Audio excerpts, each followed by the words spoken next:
오늘의 10분 말씀. 오늘 말씀은 느헤미야 2장 전체입니다.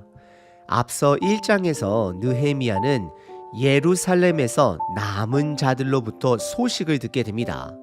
그 소식은 너무나도 충격적이었습니다. 예루살렘 성은 허물어지고 성문은 불탔다라는 이야기입니다. 비록 느헤미야는 당시 페르시아 왕 아닥사스다의 궁전 안에서 술 맡은 관원이라는 아주 안정적인 자리에 있었지만 그의 마음은 한 번도 가보지 않은 예루살렘을 떠나지 못했습니다.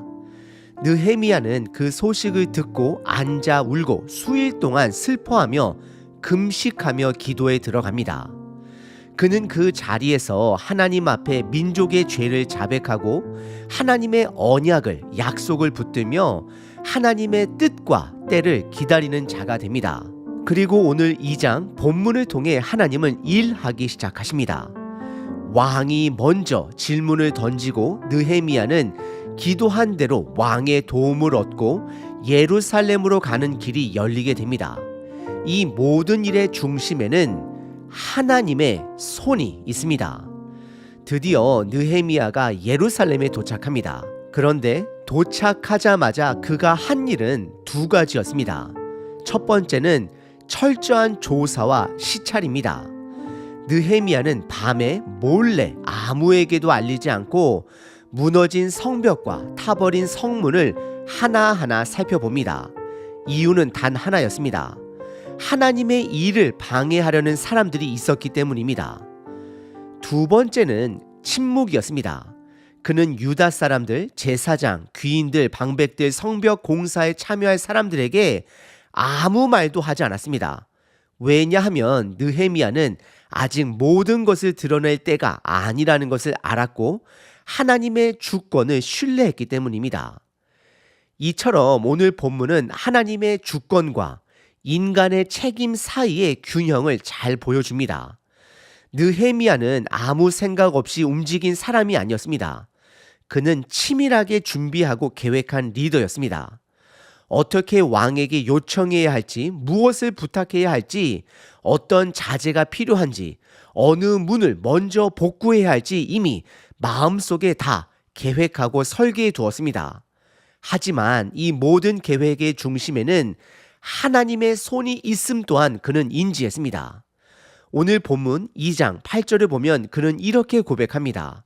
내 하나님의 선한 손이 나를 도우심으로 왕이 허락했다라고 고백합니다. 이것이 바로 느헤미야의 신앙입니다. 사람의 마음을 움직이는 건 논리가 아니라 하나님의 손이라는 것을 그는 알고 있었던 것입니다. 결국 믿음의 삶이란 기도만 하는 것도 아니고 계획만 세우는 것도 아닙니다. 기도 없는 계획은 교만이고 계획 없는 기도는 무책임입니다. 하나님은 언제나 인간의 순종과 준비를 통해 하나님의 일을 이루어 가십니다.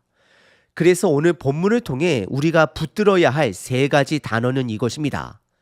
기도, 계획, 신뢰. 다시 말씀드립니다. 기도, 계획, 신뢰. 느헤미야는 이 세 가지를 갖춘 사람이었습니다. 여러분, 지금 여러분이 처한 상황이 어떤지 잘 모릅니다. 하지만 오늘 이 말씀 앞에서 이 세 가지를 점검해 보시길 바랍니다. 기도, 계획, 신뢰. 오늘 본문은 크게 두 부분으로 나눌 수 있습니다. 첫 번째 부분은 느헤미야가 예루살렘으로 떠나는 이야기이고 두 번째 부분은 느헤미야가 예루살렘에 도착한 후 한 일과 그에 대한 반응입니다. 먼저 첫 번째 부분은 느헤미야가 예루살렘으로 향하는 장면을 함께 살펴보려 합니다. 1절부터 10절입니다. 오늘 본문 1절을 보면 이렇게 시작합니다. 아닥사스다 왕 제20년 니산월에. 이 한 문장은 큰 사실을 담고 있습니다. 바로 느헤미야가 기도하기 시작한 때로부터 약 4개월이 지난 시점이라는 것입니다. 느헤미야는 1장 1절에 기슬루월에 즉 유대 달력으로 9월에 소식을 듣고 울며 금식하며 기도했습니다.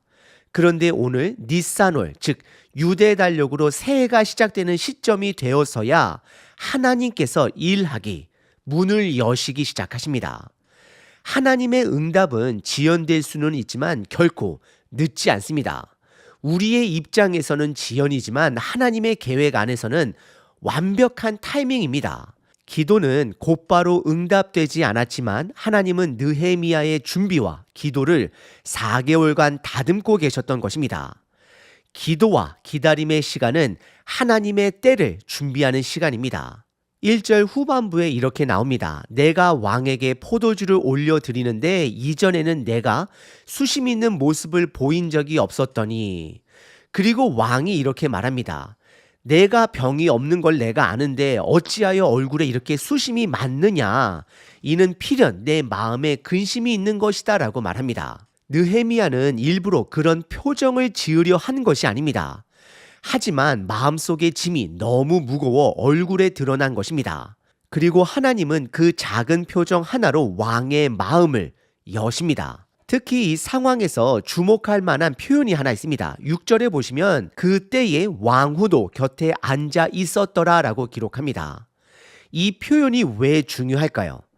왕후가 옆에 있었다라는 것은 긴장된 정치적 회의가 아니라 부드러운 분위기였다라는 뜻입니다. 또한 왕후는 증인의 역할도 할 수 있었기에 왕의 발언을 쉽게 번복하지 못하도록 하는 역할을 했을 수도 있습니다. 하나님은 작은 디테일까지 예비하셔서 왕의 마음을 여시는 장면을 준비하셨습니다. 4절에 왕이 묻습니다. 그러면 내가 무엇을 원하느냐? 이 질문이 나오자마자 느헤미야는 즉석에서 하늘의 하나님께 기도하고 곧바로 요청합니다. 우리는 여기서 느헤미야가 하나님을 전적으로 신뢰함을 볼 수 있습니다. 그리고 그의 요청은 단순하지 않았습니다. 매우 구체적이었습니다. 총 4가지입니다. 5절에 나를 유다에 보내어 성을 건축하게 하옵소서. 성벽 재건이라는 분명한 목적이 있었습니다. 두 번째, 6절에 보시면 그 여행에 걸리는 기간을 정해서 알려드립니다. 기간을 제시한 것입니다. 감정이 아니라 계획 속에서 말하고 있습니다. 세 번째, 7절에 보시면 강 서쪽 총독들에게 내리는 조서를 달라 말합니다. 즉, 통행 허가증을 요청합니다. 외교적 통로까지 염두에 두고 있는 것입니다. 네 번째, 8절에 보시면 아삽에게 내리는 조서를 부탁합니다. 성문과 성벽, 자신의 거처를 위한 목재 공급을 요청합니다. 이 구체적인 요청 4가지는 단순히 하나님의 뜻만 믿습니다라는 수준이 아닙니다. 기도로 준비하고 현실을 고려해 치밀하게 계획한 요청이었습니다. 이처럼 느헤미야는 믿음과 실행력을 함께 갖춘 사람이었습니다. 그리고 그 모든 요청이 받아들여진 이유는 단 하나입니다. 8절에 내 하나님의 선한 손이 나를 도우심으로 하나님의 주권을 신뢰한 것입니다. 하지만 9절과 10절에 반대하는 자들이 등장합니다. 왕의 조서와 군사 호의를 받고 예루살렘을 향해 출발합니다. 그런데 10절에 들어서자마자 분위기가 달라집니다. 호론 사람 산발랏과 종이었던 암못 사람 도비아가 심히 금심하였다라고 표현합니다. 이 두 인물은 느헤미야의 사역에 계속해서 강하게 반대하는 세력의 상징들입니다. 산발랏은 사마리아 지역의 실권자였습니다. 총독이었습니다. 예루살렘이 다시 강해지는 것을 견제한 자입니다. 도비아는 암몬 출신으로 당시 페르시아 제국 안에서 정치적인 영향력을 행사했던 인물이었습니다. 여기서 종이라는 표현은 그가 페르시아의 관리였다라는 뜻이지 단순한 하인이 아니었던 것을 말하고 있습니다. 이들은 예루살렘의 회복이 자신의 권력을 위협한다라고 느낀 것입니다. 하나님의 일이 시작되면 반대는 반드시 생깁니다. 이 첫 번째 본문은 한 가지 중요한 사실을 우리에게 알려줍니다. 하나님의 일하심에는 기도하는 자를 통해 준비한 자를 통해 이루어집니다. 하지만 그 길이 항상 평탄한 것은 아닙니다. 하나님의 일이 시작되면 반대도 반드시 따라옵니다. 그러므로 우리는 기도하고 계획하고 하나님의 손을 신뢰하며 나아가야 합니다. 느헤미야는 단순히 감동만 받은 것이 아니라 기도하고 계획을 세우고 순종하며 발걸음을 내딛었습니다. 복음도 마찬가지입니다. 예수님께서 걸어가신 길도 철저한 순종의 길이었습니다.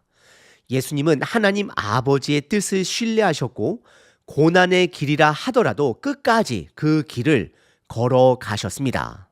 두 번째 본문은 느헤미야가 예루살렘에 도착한 후 한 행동과 사람들의 반응입니다. 11절부터 20절까지입니다. 1장에서는 느헤미야가 예루살렘이 무너졌다라는 소식을 귀로 들었습니다. 그러나 지금 11절부터는 직접 그 무너진 성을 눈으로 확인하게 됩니다. 11절에 내가 예루살렘에 이르러 머무른 지 3일 만에 드디어 그 땅에 도착한 느헤미야는 두 가지 중요한 결정을 합니다. 침묵, 조사입니다. 먼저 11절에 머무른 지 3일이라는 표현은 급하게 움직이기보다 먼저 멈추고 상황을 살피는 신중함을 보여줍니다.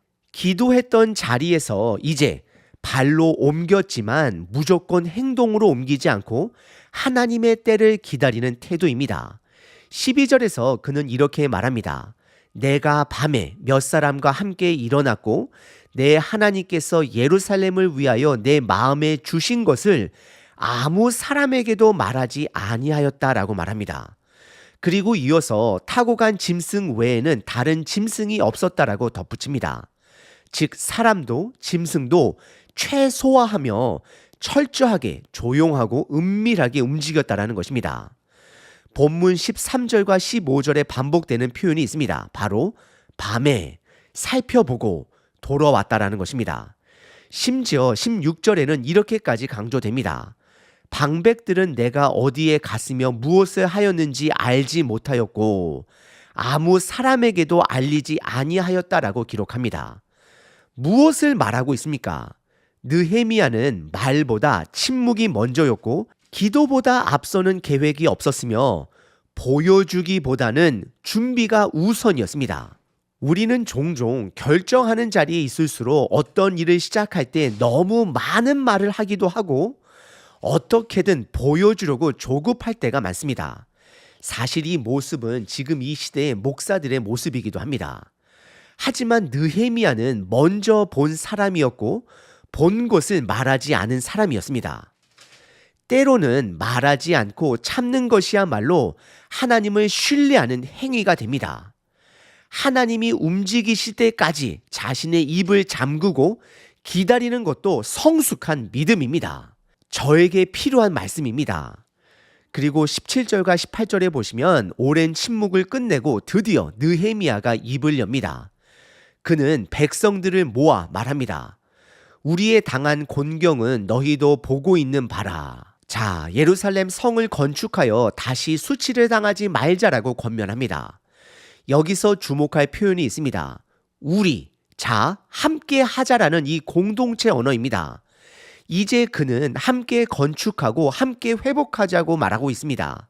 자신의 비전이 아니라 공동체의 사명으로 초청하고 있는 것입니다.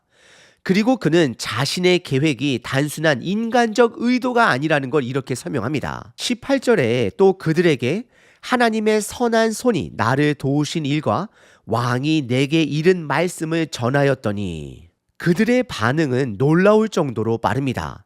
그들이 말하되 일어나 건축하자 하고 손을 강하게 하여 이 선한 일을 하려 하였느니라. 하나님의 손이 함께한다는 확신 그리고 신뢰를 받은 리더의 언어는 사람들의 마음을 하나로 모읍니다. 느헤미야는 혼자 울던 사람에서 함께 세우는 사람으로 변화한 것입니다. 그리고 19절과 20절에서는 언제나 그랬듯 하나님의 일이 진행되면 방해하는 자들이 등장합니다. 산발랏, 도비야, 게셈이 비웃으며 말합니다. 너희가 하는 일이 무엇이냐? 너희가 왕을 배반하고자 하느냐? 그들의 비난은 단순한 조롱이 아니라 정치적 공격이었습니다. 왕의 명령을 어겼다라는 식으로 위협하는 말이었습니다. 그때 느헤미야는 이렇게 믿음으로 답합니다. 하늘의 하나님이 우리를 형통하게 할 것이다. 우리는 그의 종이 되어 일어나 건축할 것이다. 너희에게는 예루살렘에서 아무 기업도 권리도 기억되는 바도 없다라고 고백합니다. 이 고백은 기도와 계획을 모두 가진 사람만이 할 수 있는 믿음의 선언입니다.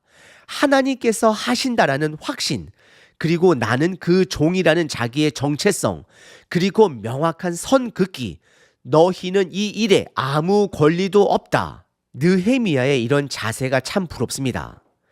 예수님께서도 복음 사역을 하실 때 늘 반대가 있었습니다. 바리새인들의 공격, 무자비한 백성들의 거절, 제자들의 오해. 하지만 예수님은 끝까지 침묵으로, 인내로 하나님의 뜻을 이루어 가셨습니다. 느헤미야가 말한 하늘의 하나님은 바로 예수님께서 아버지라 부르신 하나님입니다. 그리고 그 하나님은 지금도 우리의 삶을 형통하게 하실 수 있는 분 되십니다. 조건은 단 하나, 우리가 그분의 종이 되는 것입니다. 그분의 주권을 신뢰하는 것입니다. 최선을 다해 계획하는 것입니다. 느헤미야 2장까지 함께 살펴봤습니다. 처음엔 그는 눈물로 시작했습니다. 기도로 기다렸고 기도 속에서 계획을 세웠습니다. 그리고 이제는 그 기도가 현실로 펼쳐지는 현장을 직접 보게 되었습니다.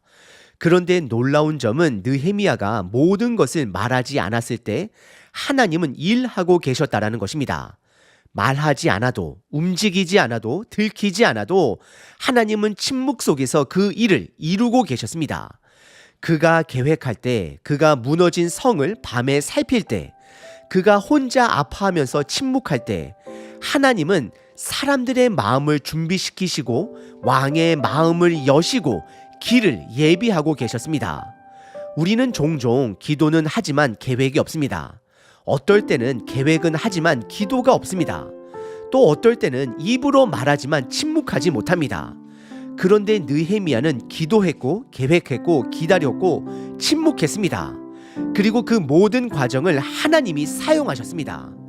예수님도 그랬습니다. 예수님은 아버지의 뜻을 따르기 위해 철저히 침묵하셨고 침묵으로 재판을 받으셨고 침묵으로 십자가를 지셨습니다. 겟세마네의 기도는 피 눈물 같았지만 그 기도를 통해 예수님은 아버지의 뜻을 따르는 순종을 이어가셨습니다.